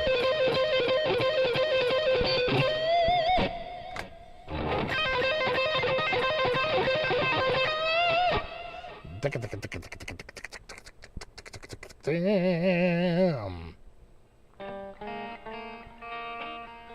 I bought it because you forgot to use the discount code. No. Damn, bro. Oh, well, that's okay. That's all right. But I'm just saying, I might have been able to save you 5%. I can't confirm, but I'm try it. It's like, why not? Just try it. Just see. Just plug it in, the old SFB 5. Just see if it works. It should. They haven't told me that it's expired. I think it's still working. So you can pile on an extra 5%.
Gonna try SFB 50? Sure.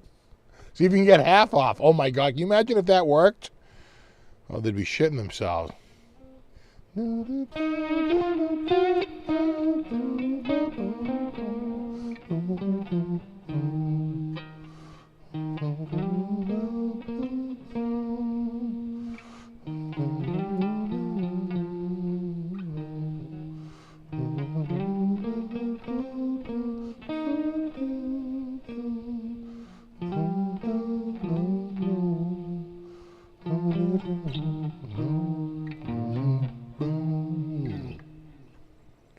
Steve, do you have any Enya guitars? No, that's the company that's going to be. I think that's the company. It's Enya. But I have to wait till they get stock back in. They might not get it here till like the end of the month. Because it's a lot easier to ship through Amazon logistics than it is to try to get something over from China. When I just tried to get that guitar from Switzerland, it got stuck in, customs for over a week. So I said, you'd be much better off to have Amazon Logistics handle it, even if you have to wait for stock to get fulfilled at Amazon. And they were like, okay, we'll do it. We'll do it. Okay, so now it's 2-2. So in a very real sense, the score hasn't changed.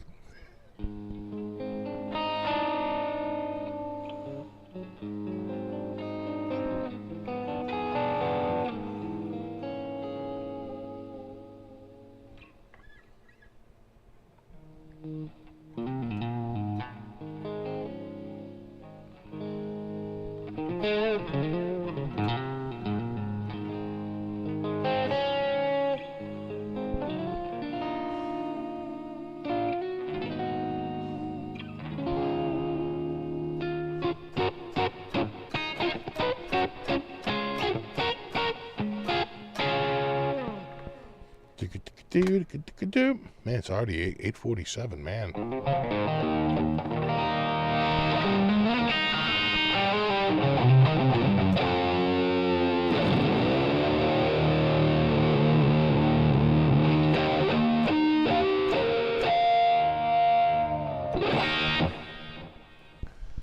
Man, the weather's been nice. It was gorgeous out there today, let me tell you. Yard work, housework.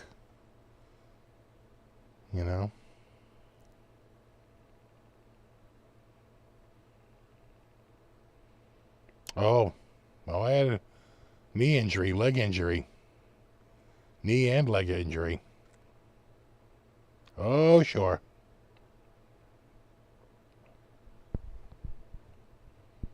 Yeah, this is a good looking guitar though, huh?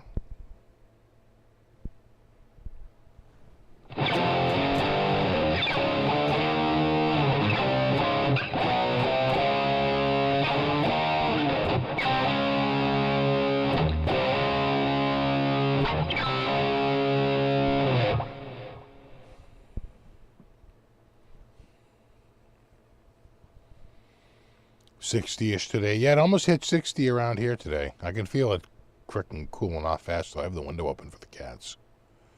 Probably don't have a friggin' cat up there.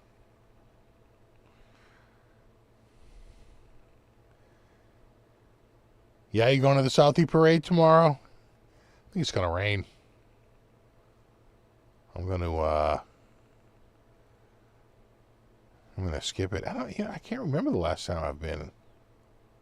Probably in the 80s.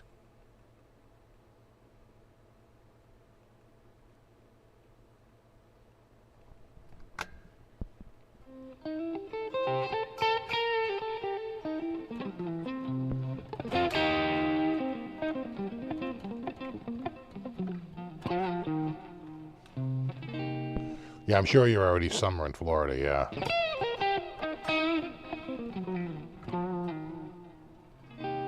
But we're going to be in the 40s next week. We're going to cool off again. We warmed up this week a little bit. We hit 50s and 60s for most of the week. And it rained. And we hit it again today. It was warm, but it's going to rain, I think, again tomorrow, a little showery.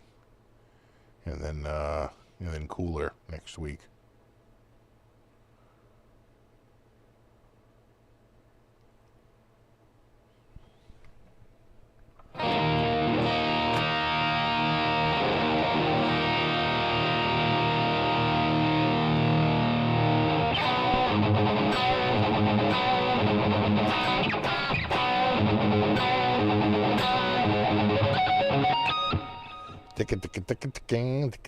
Yeah.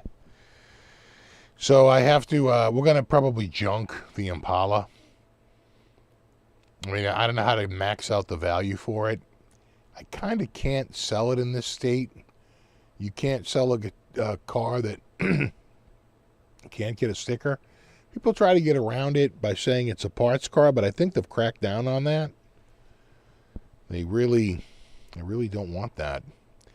So it's really hard to get rid of a car that needs so much work and probably would not get a sticker, or be close to failing. Probably would fail because I don't think you can get the headlights to work correctly. They're kind of stuck on high beams right now. So the Impala's 2004. I'm thinking it weighs maybe 4,500 pounds. I think they're paying around $220 a ton, maybe 240 a ton. Maybe I could get $4 to $500 for it. You know, it's about 4,500 pounds. That car is it 3,500? It's a 2004 four-door sedan. Chevy. It seems pretty big. I'm pretty sure it's a 6, not a 4-cylinder in that car. Yeah, maybe 500. You think I could get 500? You know, maybe.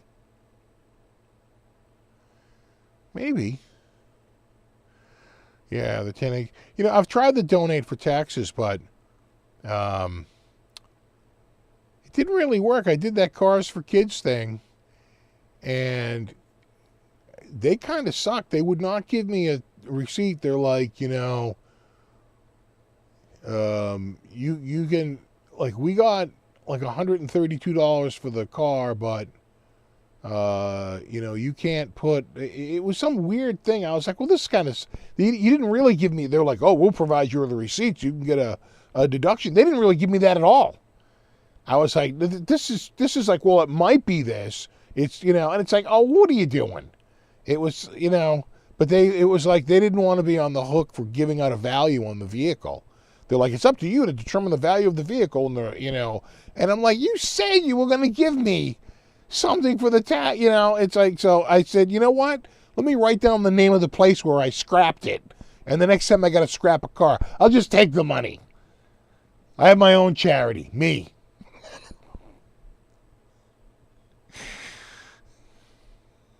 Just do that. Very needy, I assure you. Those Audis don't grow on trees. You know. Really, it was very. I remember that. It really pissed me off because I was like, oh, they're not giving you shit because they don't want to come up with any. I said, well, what did you get for it? Give me a receipt. I said, well, give me a receipt for what you received for value. And they're like, oh, well, that's like scrap value. They had this big, long-winded thing like, look up the value of your car. And you can. I was like, oh, fuck off. What are you doing? Just, you know, come on. You make this big promise about how you could deduct it for charity. They weren't giving you shit. A big waste of time. So, like I said, I learned. It was a learning experience. Next time, just call the junker yourself. And take the check from them directly. Yeah,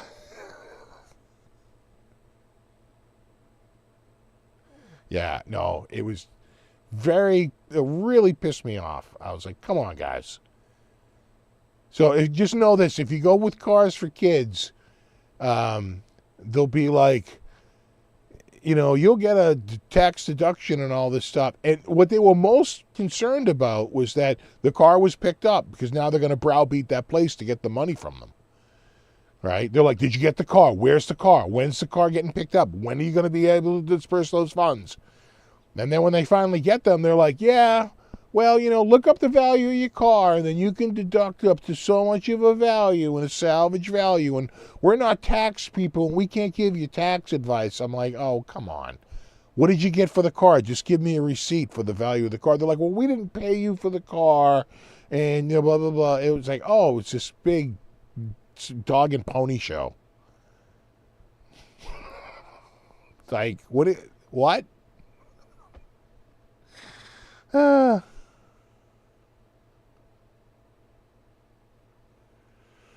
Yeah, and the jingle will kill you too, right?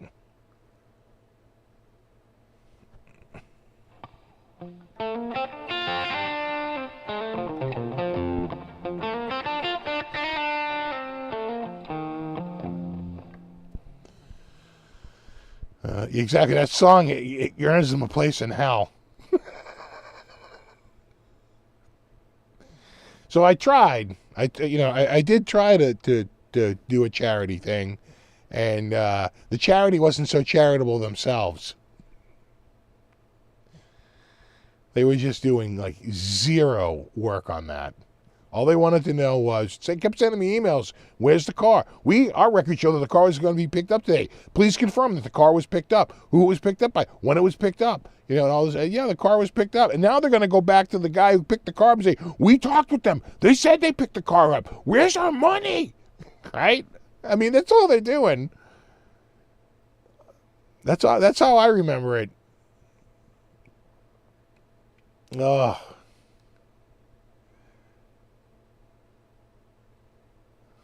So, definitely. My dad went and tried he went to go try a Lexus a few days ago in a pretty wealthy part of town over in Chestnut Hill. But he said, this was an old guy. He clearly had it, never sunk a nickel into it. He goes, it drove, you could just hear it. It was like falling apart.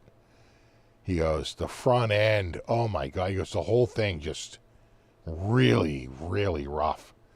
And I told him, I said, you can't sell this private party. It's got too many oh, sure I can. He goes, I sold it. He goes, I'm going to sell it as is. He goes, there's no selling as is in this state. That doesn't exist. It has to be able to get a sticker within so many days. And I don't think I think the front end is falling out of this thing. He's like, I don't see it happening. So, that's when he started looking at that's when I think he found the Audi. And then I think from the same place he got the Ford. You know.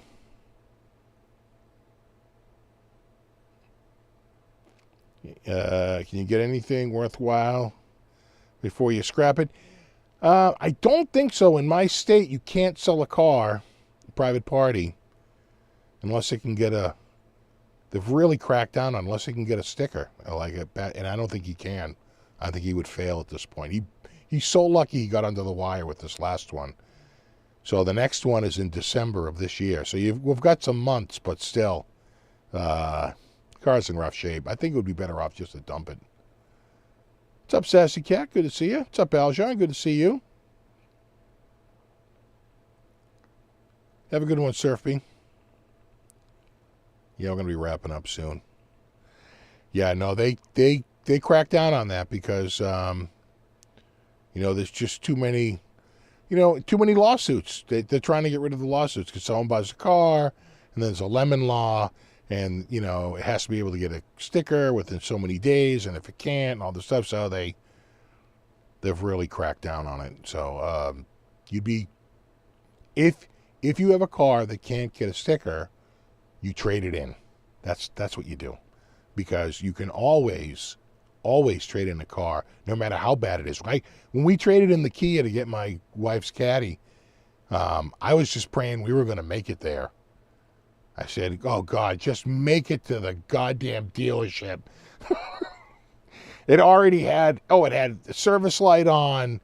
It needed like thousands of dollars worth of work.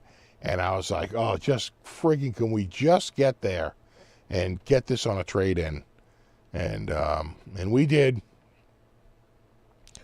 And we got a couple of grand for that thing, which is insane for that Kia. Because, man, it was on its last legs. That thing was tough. We could have never sold that private party. Ever. That had to go to a dealer on a trade-in. So you can always dump an old car, but you got to do it on a trade-in to a dealer who's just going to dump it at the auction, or junk it. Have a good one, Tom. Yeah, we're going to wrap up here. Guys, thanks for hanging out this week. No, you rock. We will do it all again next week. Thanks for everybody for hanging out. Super extra special thanks to anyone who contributed. I always appreciate that. And, of course, Profist to my Mod Squad. Hashtag Profist, hashtag Mod Squad. Though I don't think I saw too many modders here tonight. I must have missed them. Maybe not. Who knows? Anyway, you rock. Have a great week. I'll see you guys next week. And until then, have a wonderful week. And there you go. We've said it all. There you have it. Oh, thank you, Sassy Cat. No, you have a great weekend. That's very generous. Very, very nice. Thank you. I told someone I ran my... Totaled their car. Oh, no. I get a new car. Someone totaled my car. Oh, no. 2 cars in 1 month. I know how that goes. We just had 2 cars in 1 week, but not totaled. We got my kids' cars, and now we're broke. Actually, if it wasn't for my dad helping out, we'd be screwed. But it was... There you go. There you have it. All right. No, you rock. Have a wonderful week. See y'all next week. And there you go. Until then, rock on. No, you rock. All right. Later.